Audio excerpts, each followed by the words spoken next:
ಮಕ್ಕಳೇ, ತಾವು ತಪ್ಪು ತಿಳ್ಕೊಳ್ಳೋದೇ ಇದ್ರೆ ಕಾಂಗ್ರೆಸ್ ಮುಳುಗ್ತಾ ಇರುವಂಥ ಹಡಗು. ನಾನು ಒಂದೇ ಒಂದು ಪ್ರಶ್ನೆಯನ್ನು ಅವನು ಕೇಳ್ತೇನೆ, ಅದೊಂದು ಉತ್ತರ ಕೊಡಲಿ. ನಿಮ್ಮ ಮುಂದಿನ ಪ್ರಧಾನಿ ಅಭ್ಯರ್ಥಿ ಯಾರು ಅಂತ ಕಾಂಗ್ರೆಸ್ನವ್ರು ಹೇಳಿ ನೋಡೋಣ, ಒಬ್ಬನೇ ಹೆಸರು ಹೇಳಿ ನೋಡೋಣ. ಬಹುಶಃ ನರೇಂದ್ರ ಮೋದಿ ಮುಂದೆ ಮತ್ತೊಬ್ಬನ ಹೆಸರು ಹೇಳುವಂಥ ಧೈರ್ಯ ಕಾಂಗ್ರೆಸ್ಗಿಲ್ಲ. ಅದರ ಅರ್ಥ ಏನು?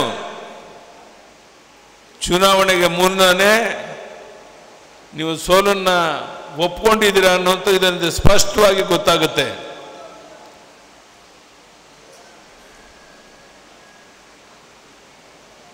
ಕಿಸಾನ್ ಸನ್ಮಾನ್ ಯೋಜನೆ ಕೇಂದ್ರ ಸರ್ಕಾರ 6,000 ಕೊಟ್ಟರೆ ನಾನು 4,000 ಕೊಡ್ತಾ ಇದ್ದೆ, 10,000 ರೈತರು ಕೊಡ್ತಾ ಇದ್ದು. ಯಾಕೆ 4,000 ಕೊಡೋದನ್ನ ಸಿದ್ದರಾಮಯ್ಯ ಸರ್ಕಾರ ನಿಲ್ಲಿಸ್ತು? ದುಡ್ಡಿಲ್ದೇನೆ ದಿವಾಳಿ ಆಗಿದ್ದೀರಾ ನೀವು. ಭಾಗ್ಯಲಕ್ಷ್ಮಿ ಯೋಜನೆ ಕೋಟ್ಯಾಂತರ ಹೆಣ್ಣು ಮಕ್ಕಳಿಗೆ ಅನುಕೂಲ ಆಯಿತು, ಅದನ್ನೇ ಯಾಕೆ ನಿಲ್ಲಿಸಿದ್ರಿ? ಹಾಲು ಉತ್ಪಾದನೆ ಮಾಡೋ ನಮ್ಮ ತಾಯಂದಿರಿಗೆ ಪ್ರೋತ್ಸಾಹಧನ ಕೊಡ್ತಾ ಇದೆ, ಅದನ್ನ ಯಾಕೆ ನಿಲ್ಲಿಸಿದ್ರಿ?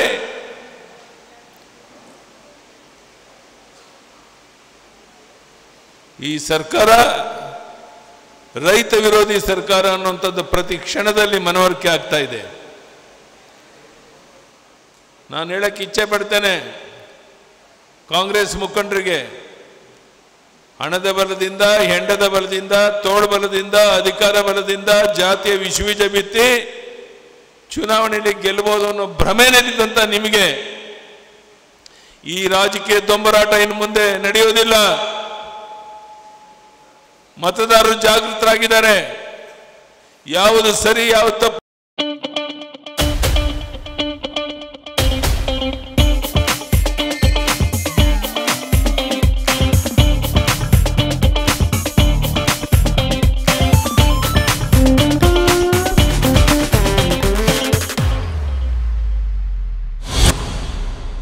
ಅವ್ರಿಗೆ ಗೊತ್ತಿದೆ. ಬಂಧುಗಳೇ, ನಮ್ಗೆ ಆದರ್ಶ ನಾಯಕ ಯಾರು?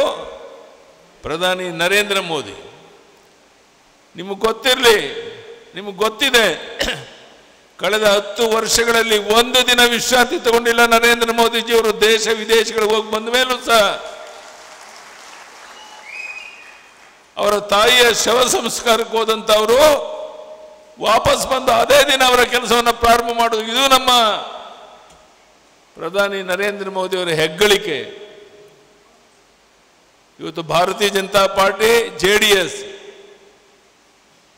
ದೇವೇಗೌಡರು, ಪ್ರಧಾನಿ ನರೇಂದ್ರ ಮೋದಿ ಅವರು ಮೈಸೂರಿನಲ್ಲಿ ಒಂದೇ ವೇದಿಕೆ ಮೇಲೆ ಇದ್ದುದನ್ನು ತಾವು ನೋಡಿದ್ದೀರಾ. ನಮ್ಮಿಬ್ಬರ ಹೊಂದಾಣಿಕೆಯನ್ನ ತಪ್ಪಿಸೋದಕ್ಕೆ ಯಾರಿಂದಲೂ ಸಾಧ್ಯ ಇಲ್ಲ. ಬರುವಂಥ ದಿವಸಗಳಲ್ಲೂ ಸಹ BJP, JDS ಒಂದೇ ನಾಣ್ಯದ 2 ಮುಖಗಳಂತ ಕೆಲಸ ಮಾಡ್ತೇವೆ. ಹಾಲು ಜೇನನ್ನು ಕುಡಿದ್ರೆ ಸೇರಿಸಿದ್ರೆ ಹೇಗಾಗುತ್ತೋ ಆ ರೀತಿ BJP, JDS ಹೊಂದಾಣಿಕೆ ಮಾಡ್ಕೊಂಡು ಮುಂದೆ ಹೋಗ್ತೇವೆ. ಇದ್ರ ಮುಂದೆ ನಿಮ್ಮ ರಾಜಕೀಯ ದೊಂಬರಾಟ ನಡೆಯೋದಿಲ್ಲ. ನಾನು ನಿಮ್ಮಲ್ಲಿ ಕೈ ಜೋಡಿಸಿ ಪ್ರಾರ್ಥನೆ ಮಾಡ್ತೇನೆ. ಪ್ರಧಾನಿ ನರೇಂದ್ರ ಮೋದಿ ಅವರು ವರ್ಷದ 365 ದಿವಸ ಒಂದು ದಿನ ವಿಶ್ರಾಂತಿ ತಗೊಂಡು ಕೆಲಸ ಮಾಡ್ತಾ ಇರಬೇಕಾದ್ರೆ ನಿಮ್ಮಲ್ಲಿ ಒಂದೇ ಒಂದು ಪ್ರಾರ್ಥನೆ, ಚುನಾವಣೆ ಮುಗಿಯೋವರೆಗೆ ದಯಮಾಡಿ ಗೋವಿಂದ ಕಾರಜೋಳ ಅವರ ಪರವಾಗಿ ಮನೆ ಮನೆಗೆ ಹೋಗಿ, ಎಲ್ಲಿ ಇನ್ನೂ ಆ ಕಡೆ ಈ ಕಡೆ ಕಾಂಗ್ರೆಸ್ ಕಡೆ ನೋಡ್ತಾ ಇದ್ದಾರೆ ಅವರು ಮನವೊಲಿಸಿ ಎಲ್ಲರೂ ಒಟ್ಟಾಗಿ ಒಂದಾಗಿ ಚುನಾವಣೆಯ ದಿನ ಬೆಳಗ್ಗೆನೆ ಮಧ್ಯಾಹ್ನದ ಒಳಗಾಗಿ ಮತದಾನ ಮಾಡೋಂಗೆ ತಾವು ನೋಡಿಕೊಂಡ್ರೆ, ಯಡಿಯೂರಪ್ಪನವರೇ ನಾವು ವಿಶ್ರಾಂತಿ ತಗೊಳ್ಳೋದಿಲ್ಲ, ಚುನಾವಣೆ ಮುಗಿಯೋವರೆಗೂ ನಾವು ಸಹ ಓಡಾಟ ಮಾಡ್ತೇವೆ.